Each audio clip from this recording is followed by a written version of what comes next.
এই যে আমাদের ক্ষেত, দেখছো? সো গাইস, কেমন আছো? আশা করি অনেক ভালো আছো। আসসালামু আলাইকুম। এবং কি সালামের উত্তর টানটা তো দিয়ে দেয়, আর কিচ্ছু না আসবে না। সো মাস পরেই এখন আমি বাইর হয়েছি। বিশ্বাস করো, আজকে অনেক দেরি করে উঠছি নামাজ পড়ার জন্য।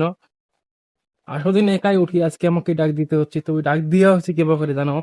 যেন আমি শয়তান আছি, তবে কিন্তু উঠি না, ঠান্ডা ধরে, অনেক ঠান্ডা ধরে। পরে মা ডাক দিছে যেন কো ওঠ না, পরে কয় এমন করে একটা শব্দ দিছি, পরে আবার লাফ দিয়ে উঠে পড়ছি। কারণ যদি লাফ দিয়ে না ওঠে তা তো অনেক আরো শয়তানি আরো দাবিয়ে থবো, সেই কারণে উঠে পড়ছি। এই যে আমাদের ক্ষেত, দেখছো?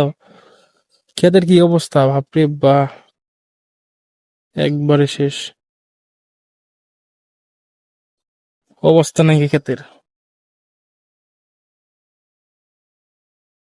কম্বল পিনছি, দেখছো কি কম্বল কত বেশি, অনেক ঠান্ডা ধরছে। নামাজ পড়ার পরে ঠান্ডা, নামাজ পড়লাম এই টাইমে কোনো ঠান্ডা আসল না। উজু করলাম, উজু টুজু করে নামাজ পড়লাম, কোনো ঠান্ডাই না। কিন্তু ওই যে নমাজ পড়ে হেরা দিনকে একটু খাইবার বইছি, এই সঙ্গে এমন ঠান্ডা ধরলো, বিশ্বাস করো।